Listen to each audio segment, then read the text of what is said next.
All right.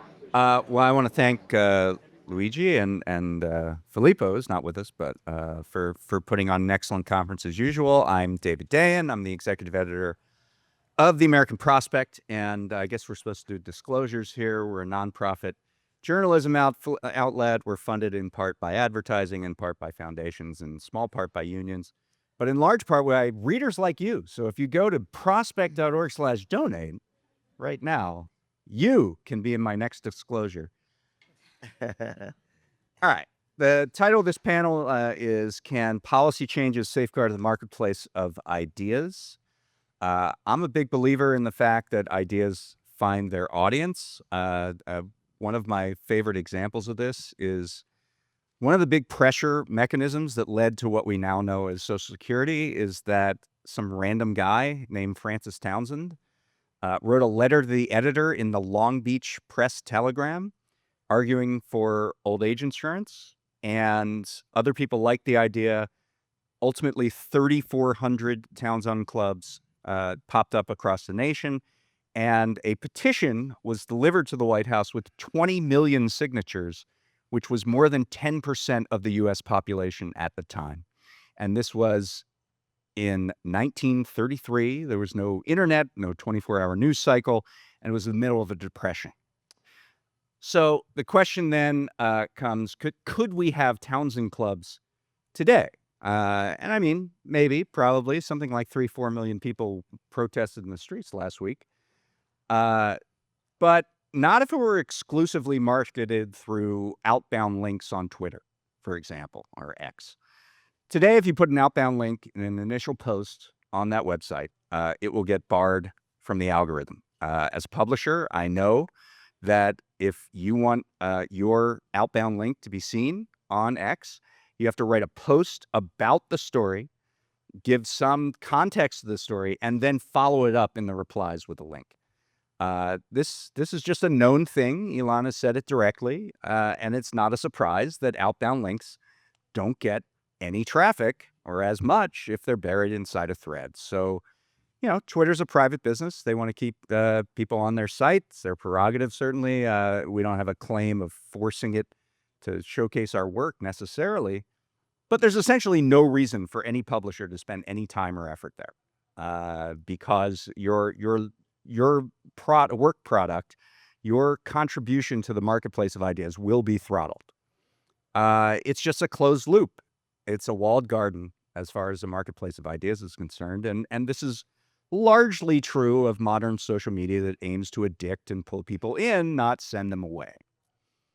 By contrast, there's this smaller site called Blue Sky. It has a much smaller audience, more partisan audience, but it's generally accepting of outbound links. It sees the value in them and the ability to set their site apart as a source of information and, a marketplace of ideas, I suppose. And since the first of the year, as far as are concerned at the Prospect, our traffic is way up. Much of that is because, there's a news-rich environment right now, but we're also unaffected by the effective loss of platforms that at one point did drive traffic, but which have been, disinterested in that activity, and they've been more than replaced by an upstart with a very tiny user base. So when you ask what can safeguard the marketplace of ideas, I'll tell you that one key is the existence of communications platforms that do not put self-interest above the principle of an open forum, and options that give publishers the opportunity to reach audiences without discrimination. Maybe that can be fostered through competition. Maybe that can be fostered through better public funding. Maybe that can be fostered through non-discrimination standards or other changes in market structure. Or maybe that's too much to ask in our commoditized age. That's what we're going to figure out on this panel in the next hour. So what role can government policy and law play to create this, what we consider a public benefit, which is the fostering of ideas? My panelists are eager to answer this question, so let's give them the floor for opening statements, after which we'll have discussion and time for your questions. I'm going to start with Madhavi Singh, and take it away.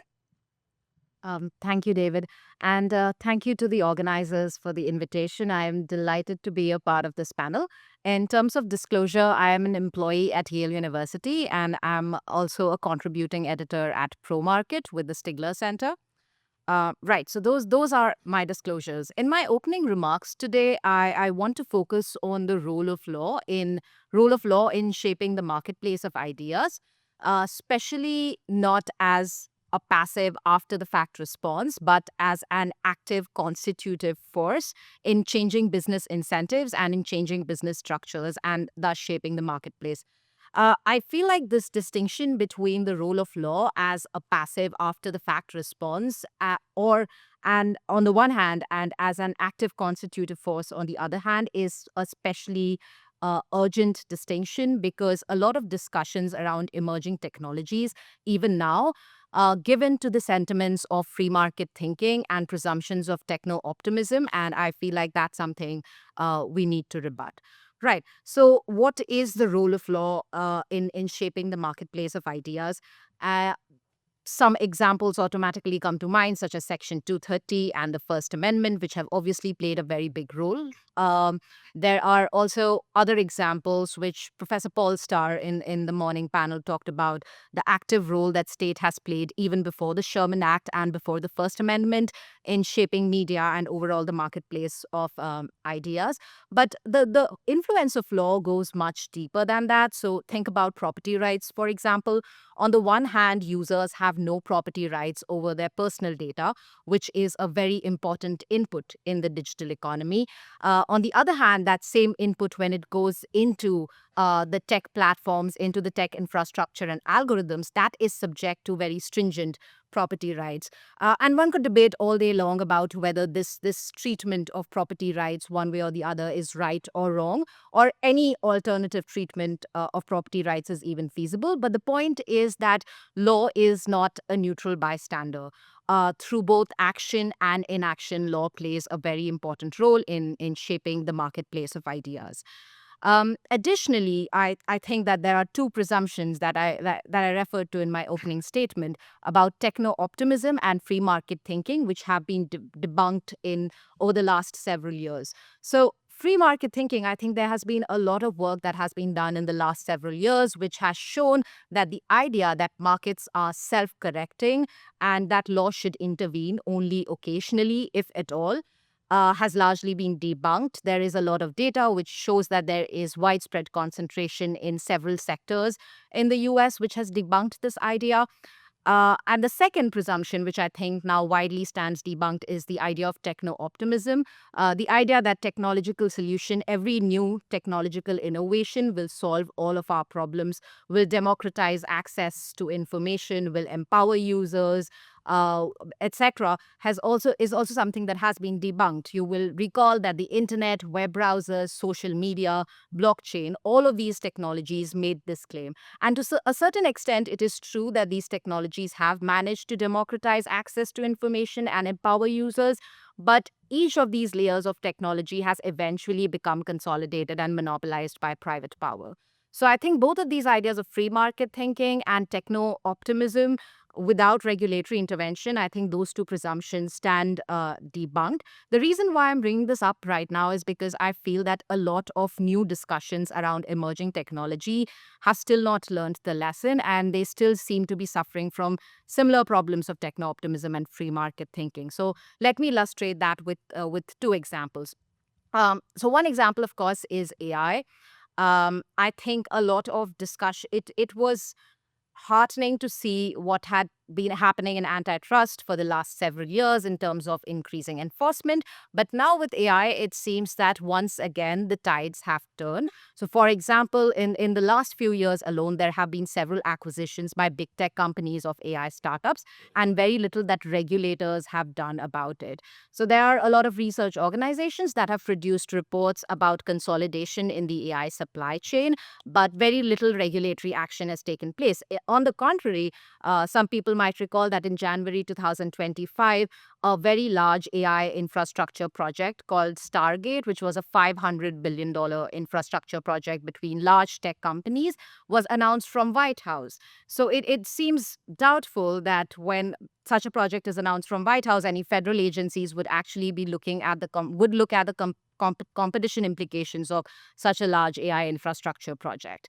So that's one thing. The other thing is we know that several essential inputs in the AI supply chain, such as chips, computing power, etc., already suffer from monopoly power and are consolidated. And yet, once again, regulators are not talking enough about the role that law, especially antitrust law, can play in ensuring that everyone has access to it on a non-discriminatory basis.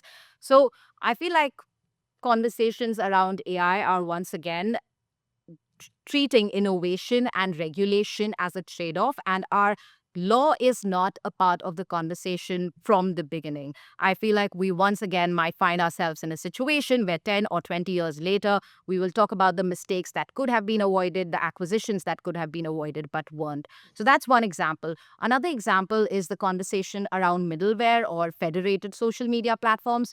I believe people in this room might already be aware of what federated social media is, but I just quickly introduced the concept of middleware for those who might not be aware. A middleware is this idea of creating a new editorial layer on top of existing social media platforms. So it basically creates a marketplace of recommender algorithms. All of us, when we create a social media account right now, are tied to the proprietary algorithm of the platform. What middleware aims to do is that when you create an account on a social media platform, you would have a choice of algorithms to choose from. And previous panel, especially the one preceding this, talked a bit about it. But once again, in this conversation, I feel what's missing is the role of law.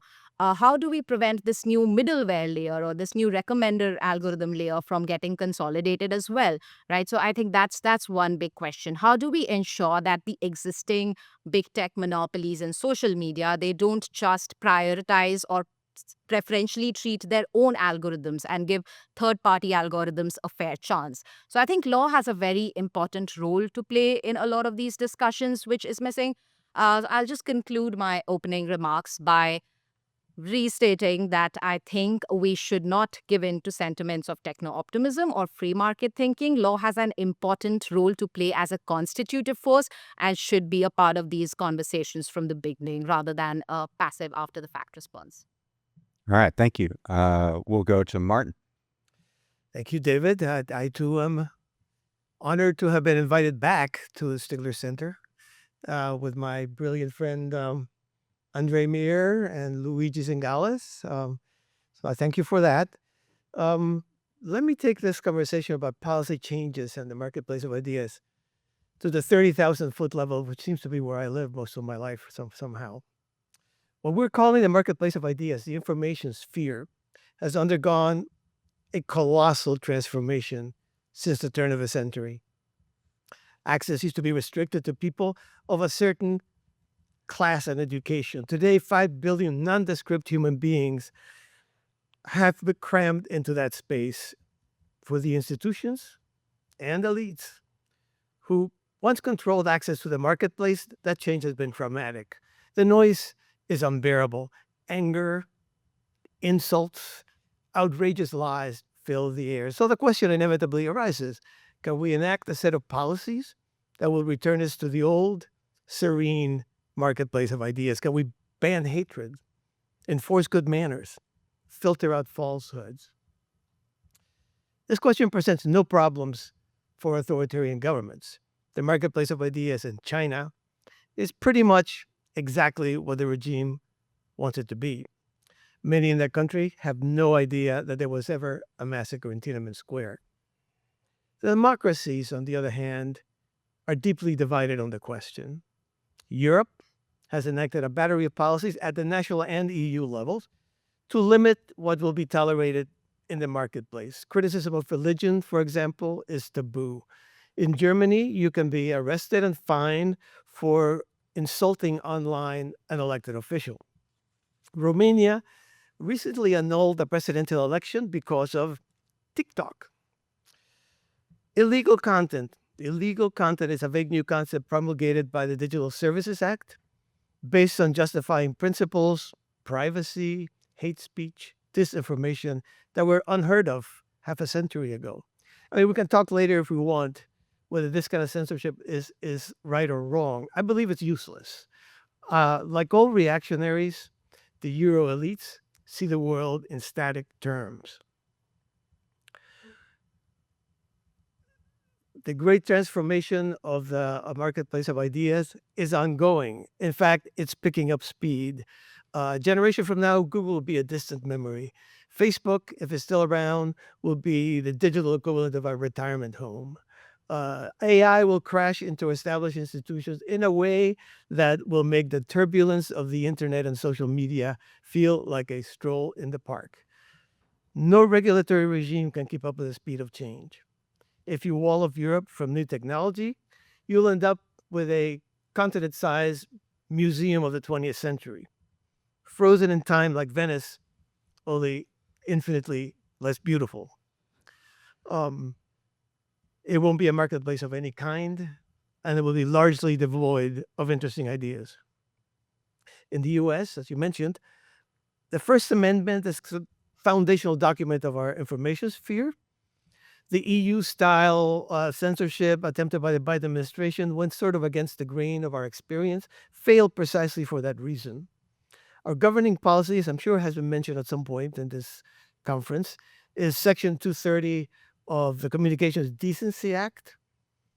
2 lines of text, 26 words, that enjoin digital platforms to act as neutral carriers rather than editors of content. That's a worthy principle, but the threat to the marketplace, many of us believe, extends way beyond neutrality to what I would call gigantism and centralization. A handful of digital corporations with more wealth than many countries stand between us and the marketplace. We have to deal with them if we want to be heard. That's unhealthy for many reasons. They're big enough to ignore Section 230, and they often do.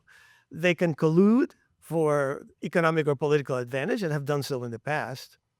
More dangerous to democratic principles, they can easily be co-opted by the government and be forced to impose an official line on the marketplace, China style, as the Biden administration tried to do during the pandemic and the Digital Services Act is apparently trying to do today. So should we amend Section 230, break up big tech? I'm actually not opposed to that, but I haven't seen any proposals that make much practical sense. Let's remember that marketplace is a deceptive metaphor. It's a wildly dynamic system, not a static place. We should avoid the European mistake. Rather than try to control the present, we should be working to decentralize the future. For example, by promoting as many competitive flavors of AI as possible. How that can be done is a tough question that I'm happy to say I have no time to answer now. So thank you.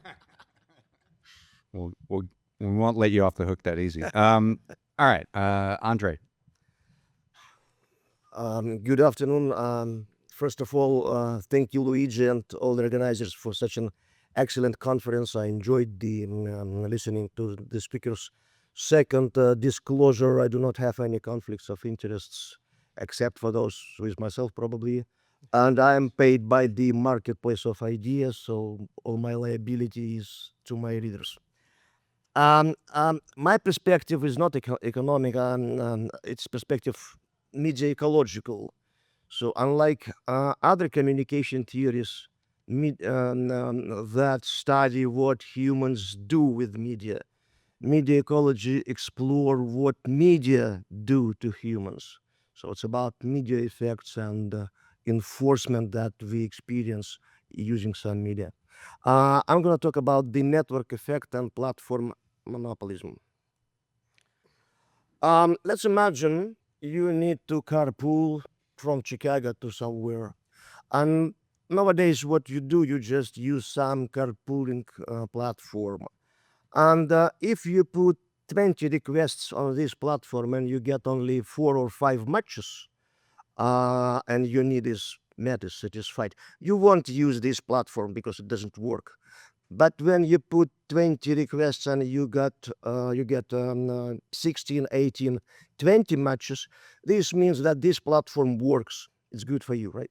When it happens, when you got the biggest, the largest number of matches, when everybody is on this platform, when every rider and every driver is on this carpooling platform, the probability of matches increase tremendously and actually till the maximum. So this usually called the network effect. So people provide service to each other.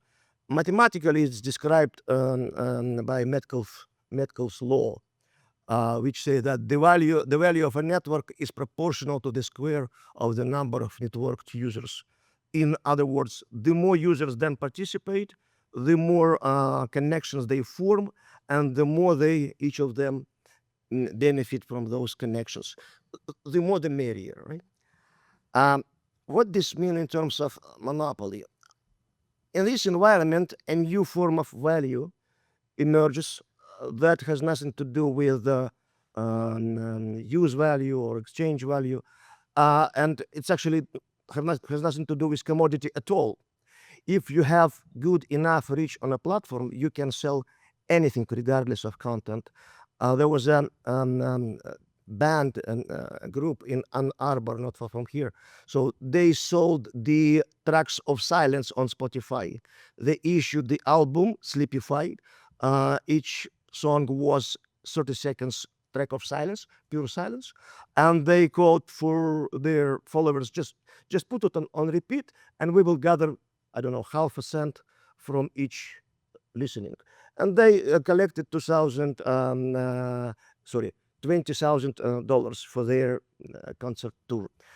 So they sold nothing, pure nothing, because of networked connection. This value, again, as I said, has nothing to do with commodity. It's pure connection. And this value is provided by platforms. So the surplus value of platform is the reach, the scale of connectivity, and the second is user interface. How convenient is it? How it makes us addicted to it. And I would suggest a corollary to Metcalfe's law. On a single monopolistic platform that gathers all users, all possible matches become inevitable. So, and we can get the ideal platform.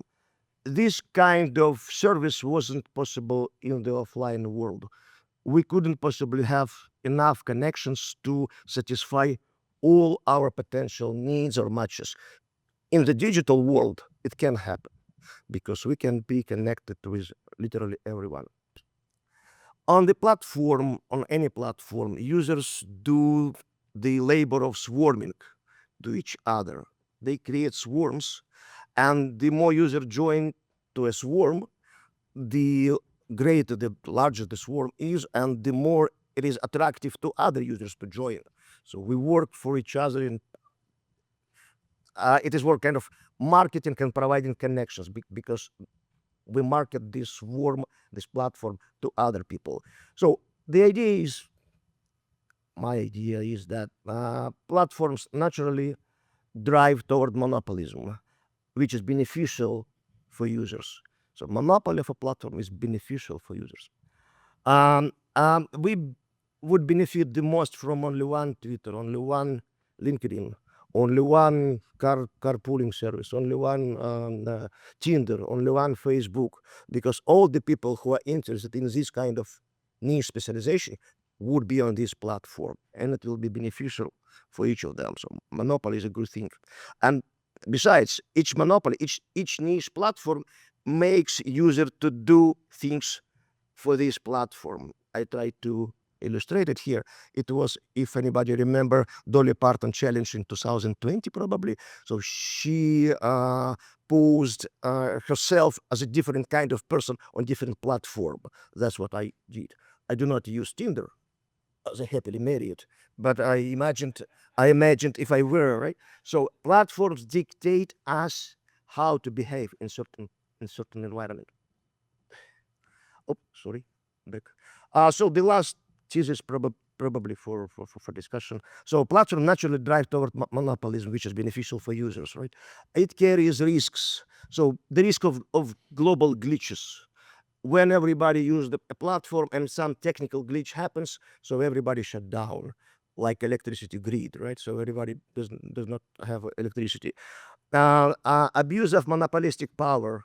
Obviously, we discussed it a lot today. There are some corrective factors for platforms to grow.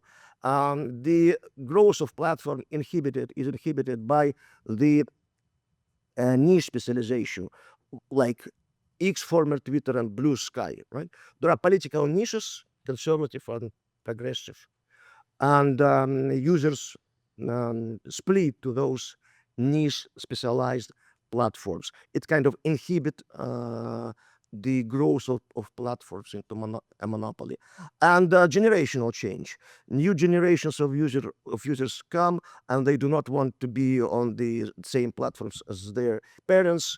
They prefer new platforms. New generation of platforms come, and they offer new features, nice and attractive and addictive. Like MySpace was probably the first monopoly, platform monopoly in the world. But when Facebook came, they offered different kind of digital features and ended the monopoly of MySpace. And there is one huge amplifying factor for platform monopoly that probably rarely discussed. Any monopoly seeks to gather all our activities. Whatever we do, we need to do on this platform. Like Facebook offers us marketplace. Facebook offers Thread, which is supposed to be the replacement for Twitter. Any monopoly wants all our activities, and it will be extremely convenient for us, actually. We do not need to remember many passwords. We do not need to use many interfaces and each time to readjust to a new interface. If we get a universal ecosystem for all our digital activities, through which we can use business accounts, we can do e-shopping, we can do dating, some vanity search, present yourself like celebrity style, living nice life of users, or governmental services. If this ecosystem will emerge, it will be very convenient, and WeChat is the closest example to this, and others will seek to do the same. And the last one is regulation and regulation risks for platform. So any antitrust or anti-monopolistic regulation of a platform economy will actually decrease the benefits for users, because the same features that provide service for users, the same features provide disservice for users. So each time anybody wants to decrease monopolistic tendency, it actually will decrease the service, the benefits for every users. And also we have obviously the political abuse, the risk of political abuse. Regulation, the risks of regulation is as much great as political abuse by bad actors, which we have probably exemplified by Twitter files, all this story, right? Any attempt to regulate platforms, they bring another risks for political abuse. So I try to explore these ideas in my latest book. I have one. Anybody who wants to grab, it's open. Okay. Thank you.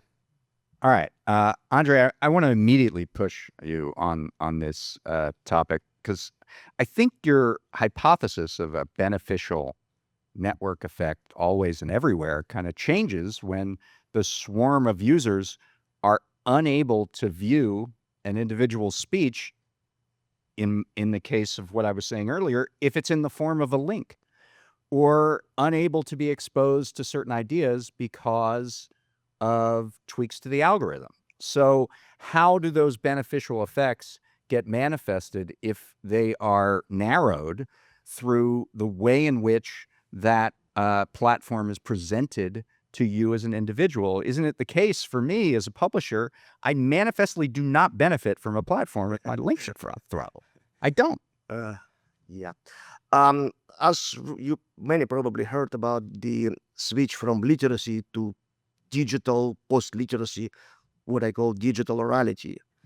Like in oral society, before literacy, all people communication consisted of requesting affirmation from each other. So it wasn't about content or ideas. It was creating tribal community, tribal unity, right? And people interacting, linguists call it fatigue function of language. When we met our neighbor in the elevator, we can say, there is rain outside. This information makes no sense. Both of us were outside and know that's it really. We just established relations, tribal relations, so-called fatigue function. This was the function of communication in tribal community. And same things we do now on digital platform. We establish relations. Each action on digital platform is our request for affirmation by others. Whatever we do, we post links, we post ideas, we expect somebody likes it, or somebody will react somehow. This provides the huge tribal community, what McLuhan called the global village. Right? It's not about ideas. Of course, we're losing literacy, and it's a huge effect on civilization, which is a separate topic for us. That's why you probably think that I do not benefit from it. But you've got followership, right? You've got people who like it, who repost probably, who discuss it some. Not if they can't see it. I mean, I think that I want to take this out of the realm of tribalism, because this is more about a website that doesn't want people to leave. And so they don't want to post outbound links, right? So there's a network effect that is constraining the marketplace of ideas. That's kind of what I'm getting at. Okay, and I want to hear from Madhavi on this, because I think there's a bit of a differentiation in views here. Yeah, I have so many thoughts on this. But I understand that network effects platforms offer network effects, and network effects can be good for users. But we also know, based on a lot of work that antitrust scholars have done in the last few years, that they have taken it too far, to the point that the FTC's complaint against Meta outlines all of this. It is possible, and I understand the argument that Facebook became popular because of network effects and because it was offering this great product that users loved, and everyone was on it. So it made sense for everyone else to be on it. But after acquiring this monopoly power, how did they abuse it? And that's sort of where competition regulators are going with it. That once you've acquired this monopoly power, Facebook, for example, illegally bought Instagram and WhatsApp, which the FTC calls it the illegal buy or bury zone. And every social media platform or anything that offered competing services people said that they existed in a kill zone, that basically either Facebook would copy your product or they would buy it. So I think it is possible that these platforms, because of network effects or because of economies of scale, acquired the market position that they did. But once they acquired that market position, they abused it. So that, I think, is part of what antitrust scholars are going with. And there are plenty of examples. The FTC's complaint talks about Vine and Circle and a lot of other platforms that could maybe have become big, but we don't know this but-for world that could have existed because Facebook didn't allow them to exist. So that's one part of it. Another part is, like, when you talk about regulation, of course, as an antitrust scholar, that is the primary thing that is being used. But I think another aspect of regulation is empowering the users who come into contact with these monopolized platforms. So I understand that some markets will have some degree of consolidation because of network effects or because of economies of scale.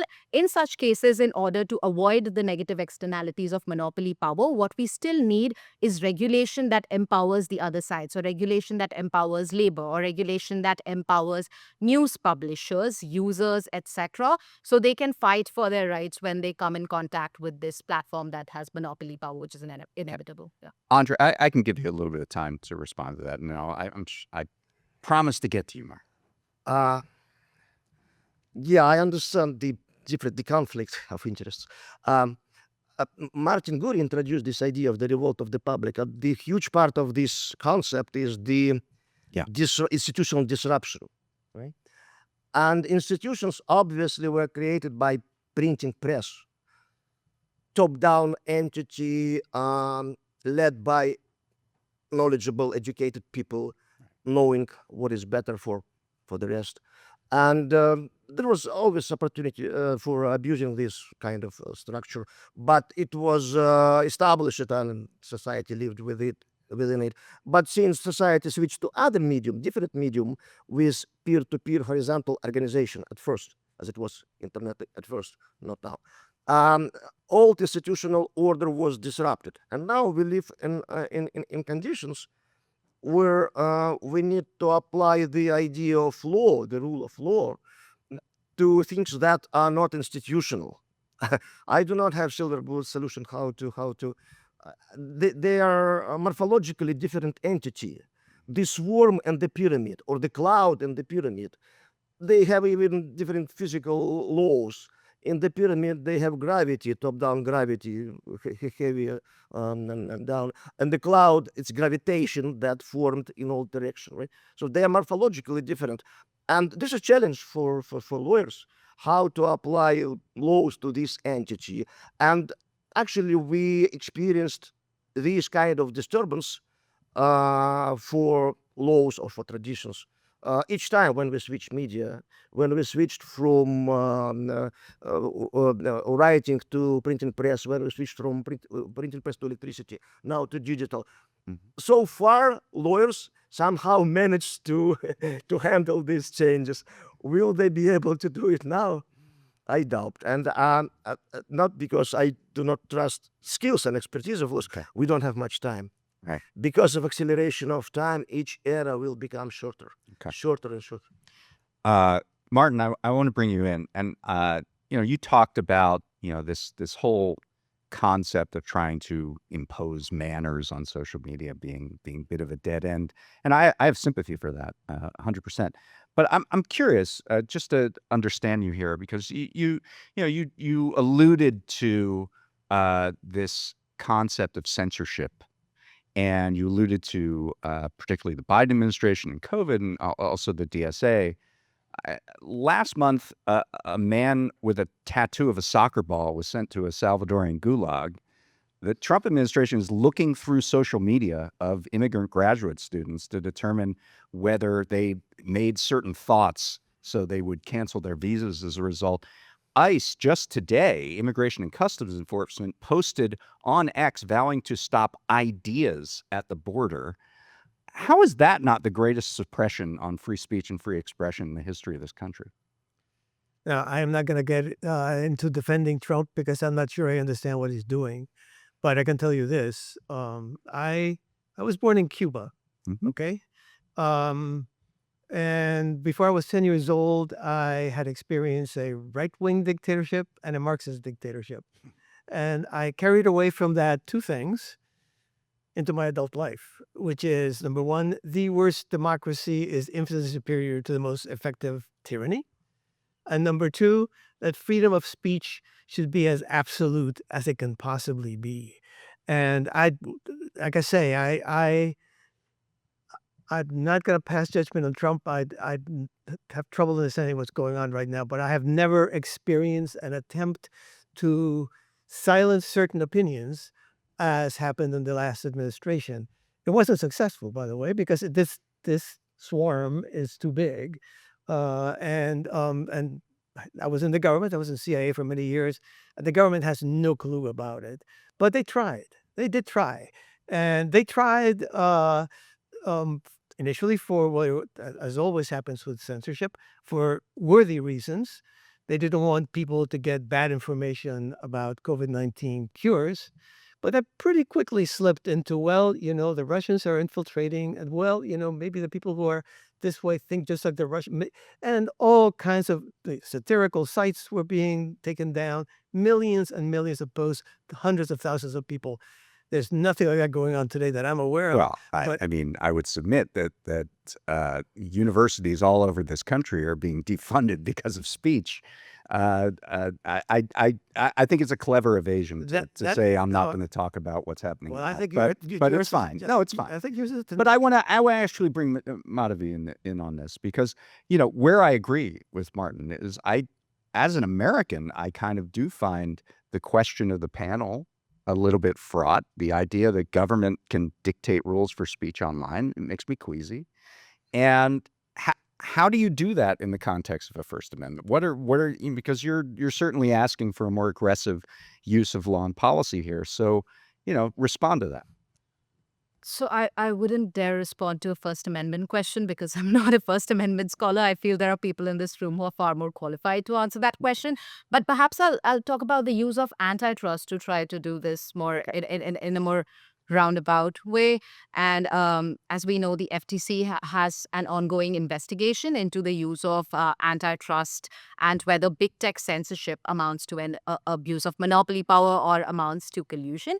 And I think that antitrust definitely has a role to play in sort of setting content moderation standards or doing censorship more or shaping the marketplace of ideas more indirectly, but its direct use is more fraught. So let me give a few examples of both of those. So on the one hand, we have cases like Google Ad Tech, and in one of the morning panels, there was this fascinating discussion about the role of advertising and how that has shaped media over the ages, including social media. And I think for that, the remedies that are imposed in the Google Ad Tech case would be incredibly important in shaping what happens with current social media platforms, but also going forward. Similarly, I talked about the FTC's complaint in the Meta case and the attempt to unwind Meta's acquisition of Instagram and WhatsApp. Once again, I think that will have important implications for the marketplace of ideas.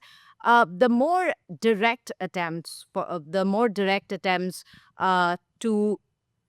to try and frame big tech censorship as a monopoly harm, I think that's more contested. And I understand there's a panel tomorrow that discusses the intersection of First Amendment and antitrust. So I don't want to encroach a lot on their domain, but very quickly, I think there are some very controversial questions. So we talk about the marketplace of ideas as a loose metaphor, but defining the relevant market in antitrust is a very different exercise. You're looking at substitutes in terms of products and services. And so, for example, both Google and Facebook do operate in the marketplace of ideas, but whether they offer substitutable products and services is a different question. They offer some substitutable products like, let's say, ad tech, etc., but a lot of their services are not substitutable. So the defining relevant market in this context is going to be a fraught exercise. We have already seen that happen with digital platforms where defining relevant markets has been extremely complicated. So that's one part of it. And another part of it, which we have seen, is that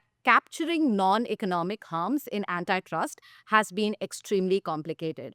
A lot of very good work has happened in this space, but like in terms of tech censorship and speech harms, and whether antitrust can capture speech harms as an antitrust harm that it can remedy is a very complicated exercise. So, for example, what is consumer harm in this case is the exclusion of ideas. But does it have to be consumer harm? Like I've been reading some interesting stuff from former FTC officials with this idea, and maybe others on the panel can ask about it too, or discuss it.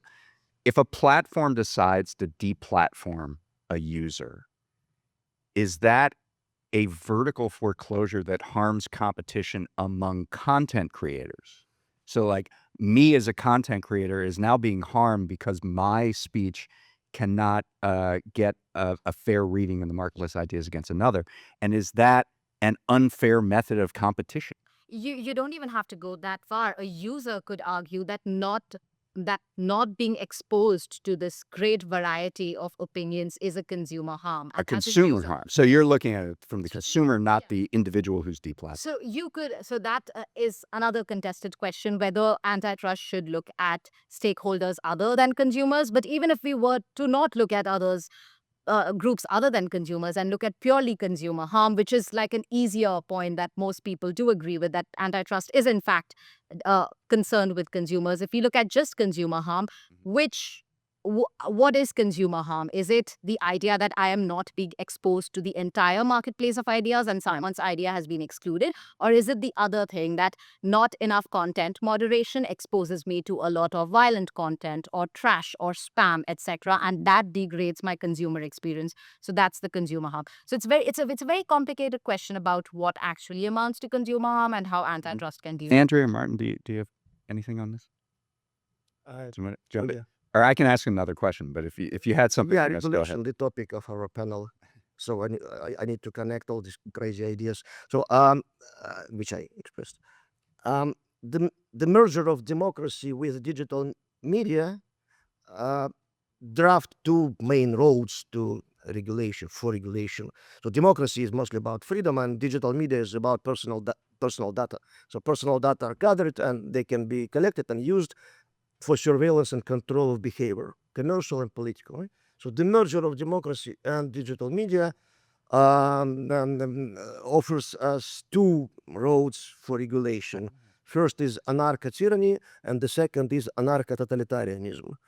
Anarcho-totalitarianism mostly European way right now, and anarcho-tyranny is for Europe now, and anarcho-totalitarianism is for the US probably. What is anarcho-tyranny? When all law-obedient citizens that are digitally controlled, they are punished for digressions, and those who escape law, they're outside of regulation. And anarcho-totalitarianism is when anarchical ideas, essentially anarchical ideas, imposed by totalitarian digital means. That probably we can see signs of it in politics now, when idea of freedom are imposed, like the tariffs policies, and dismantling institutions, right? So it's kind of a sort of anarcho-totalitarianism. In terms of regulation, these are the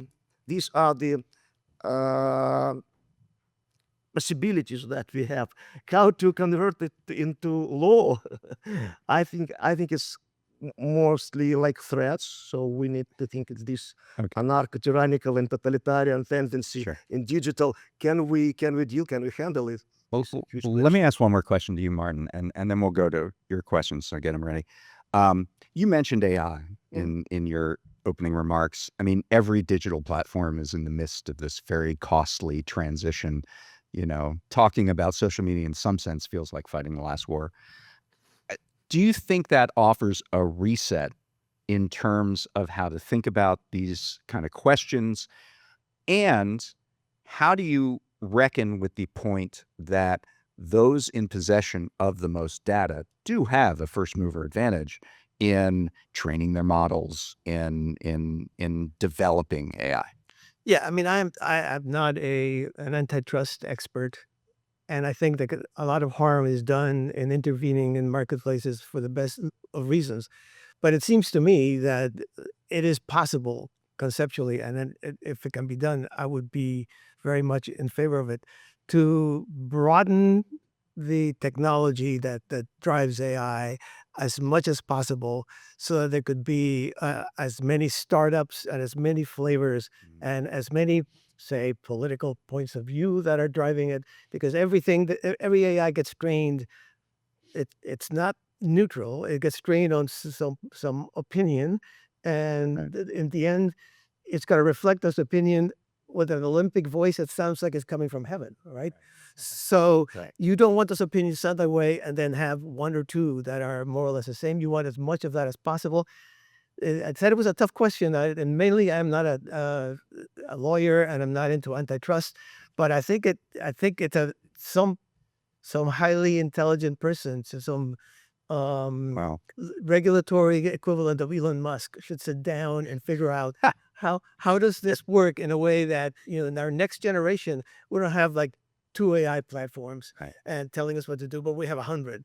You're in luck, because we have very intelligent people out here in the audience. So let's go to them for questions. I'm going to go to Simca. Oh, I did mean Simca, but we'll get to as many as we can. The panel was framed in terms of the ability on the platform to reach as many users and provide a link.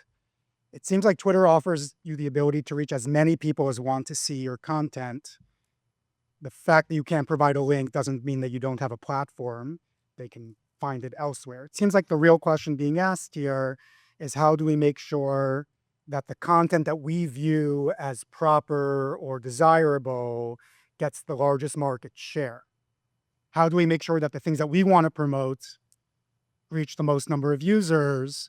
And is the current system doing that? I just want to say, I was talking about that purely in the view of a publisher who has a business to run.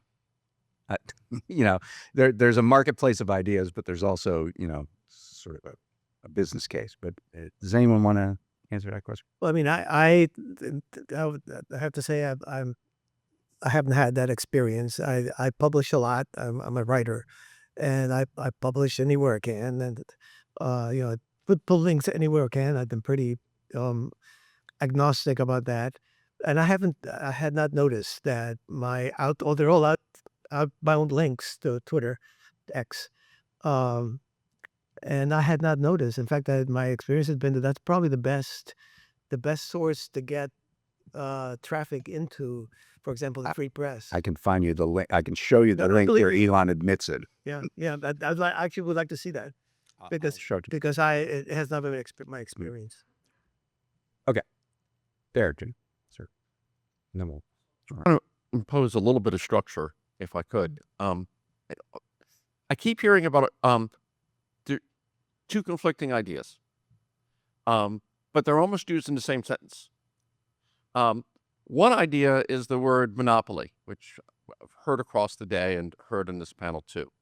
So the word monopoly is not just a word, it describes the mechanics. And the mechanics of a monopoly is that you constrain output. You have so much market share that you constrain output to raise prices. Now, I can call a horse a chicken, but that doesn't mean that that four-legged animal is going to lay eggs. Using the word monopoly comes with a whole set of connotations and denotations. I think what people mean is a big firm I don't like. Because at the same time that I hear about monopoly, I keep hearing about lots of different platforms that people could be on, that there's actually choice. You could use TikTok, you could use Twitter, you could use Facebook. And there's also this element of competition across platforms that appears to be very real and therefore not be monopolistic. And so then I wonder, well, what is the harm that is being done? And here I'm old enough to remember when there were 3 TV stations.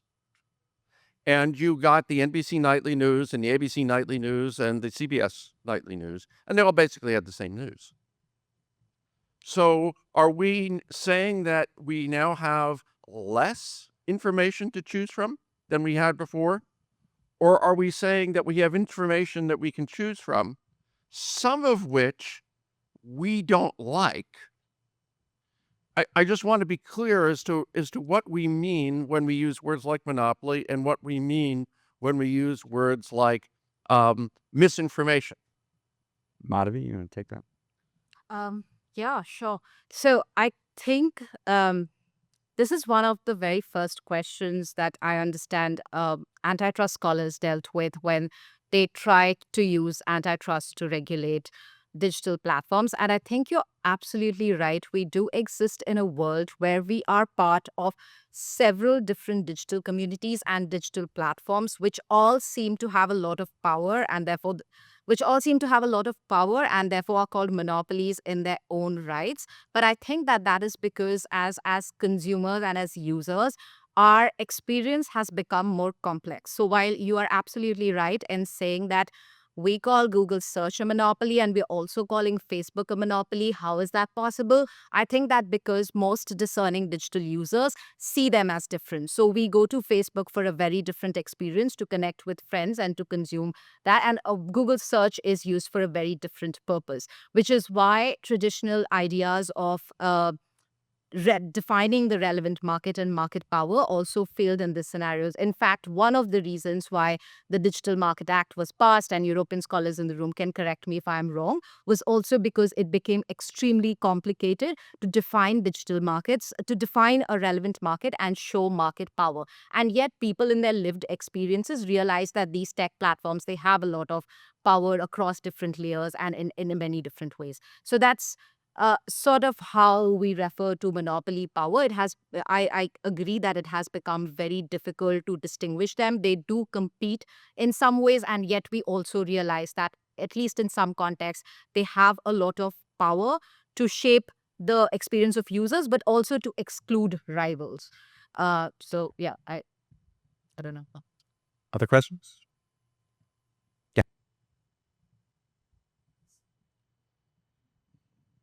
Thank you to everyone. Following on from what he said, even though I wanted to speak before that, we've been talking about the protection of free generation and circulation of ideas, and there's something suspicious about these conversations. They're relevant, and it's great we're having them, but it's suspicious that, like Gurri was trying to say earlier, we're focusing on justice administration. Bearing in mind, I'm Nigerian. And Nigeria looks to America the rest of the world looks up to America, your democracy, your media, and all that. And nobody wants America to fail. So it's not partisan when for people like me who comment on these things, I'm neither Democrat nor Republican. I just want an America that works and is working well enough for those of us who want to come here to do things, to do it, excel and leave if we want to or stay. So when we say we're ignoring everything that happened in the previous administration, we're ignoring the fact that Jack Dorsey at some point was in charge of Twitter and promoting ideas that are not favorable to many people, probably in this room. At some point, he banned the Nigerian president for commenting. Those things happen. We had a situation where your president was ill. I worked for a news organization in Nigeria when our president was ill, brain dead, and yet the country was running without us knowing who was running the country. Contracts were being assigned. And we saw the same thing happen in America. And I've been listening to conversations over and over again, and nobody's commenting on those things. We're just focusing on these things. And like Gurri was saying, I'm Nigerian for decades. You come to America, you could be chased back at the border. They look through your phones. Different administrations have done that. But everybody's, we're here. And so I find this conversation suspicious.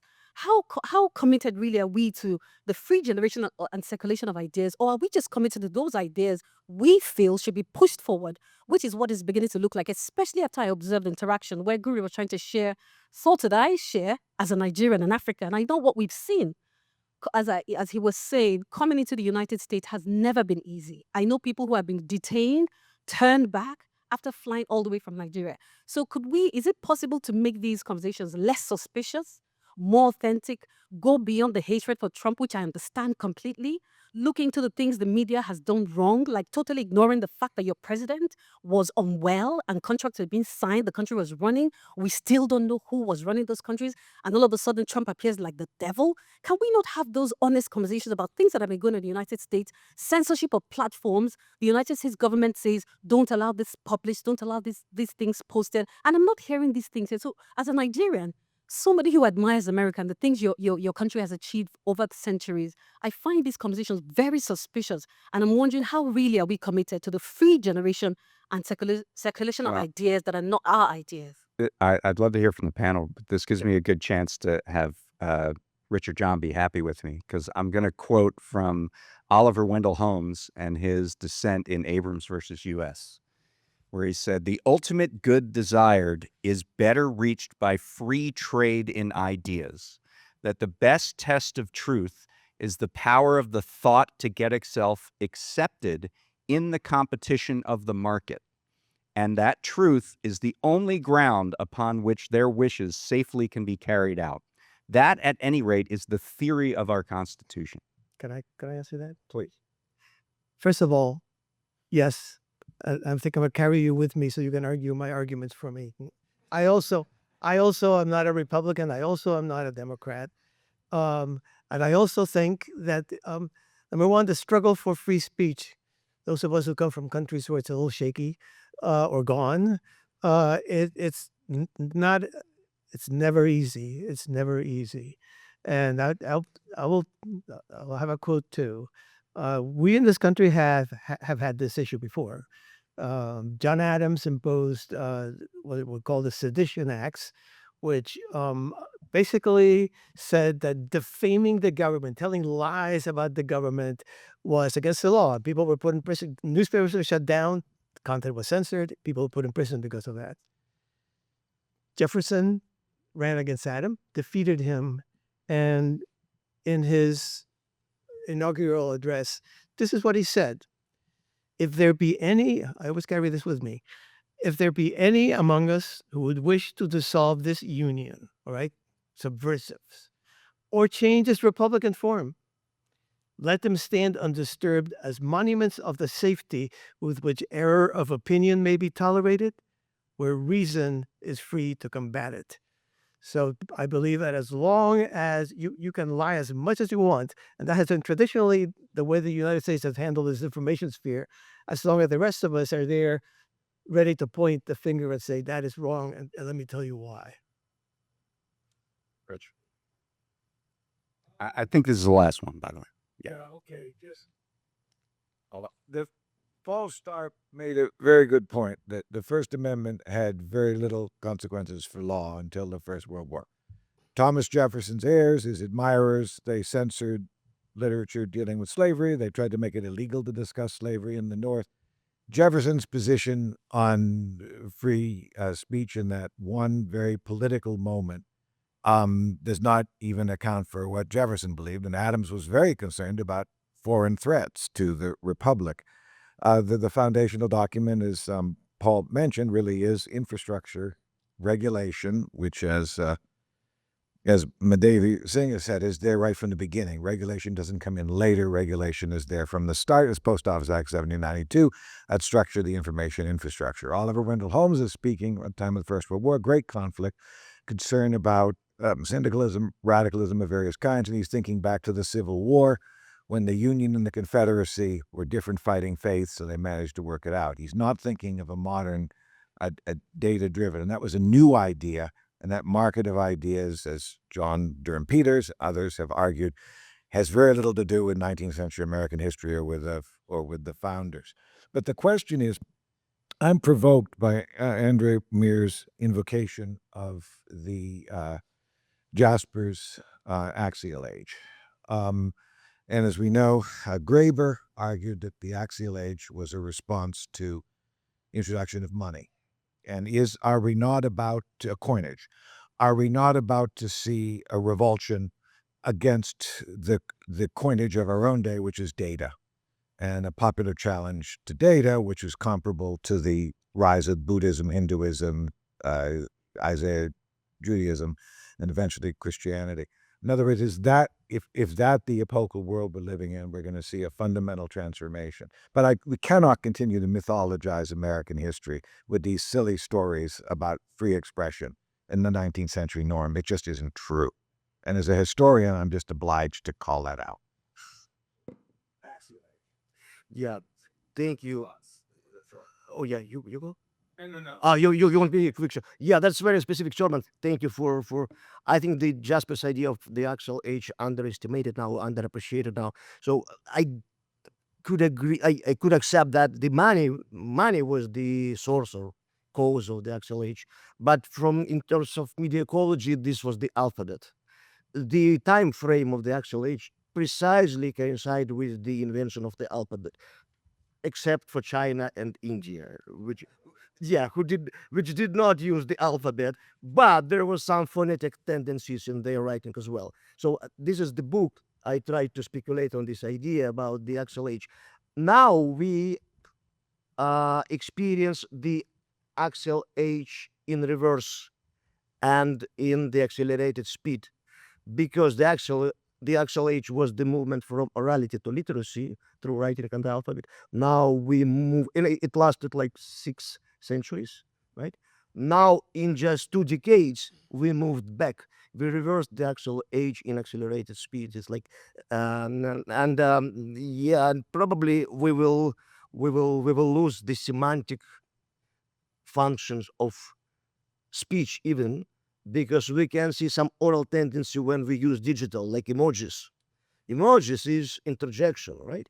It does not have semantic qualities because it directly represent what it signifies, right? So this is the digital orality. So we became so much tribal that we even sometimes we reject language.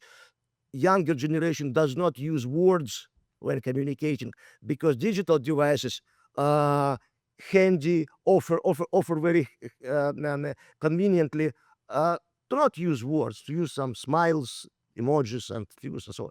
So we move in kind of not even pre-literate to pre-literate era, but even pre-speech era. Great. That's all the time we have. Thank you very much, and we will get to the next panel. Oh, I am supposed to ask, there were surveys in your folders. and I believe we'll be going around and collecting those. Yeah, make yourself heard.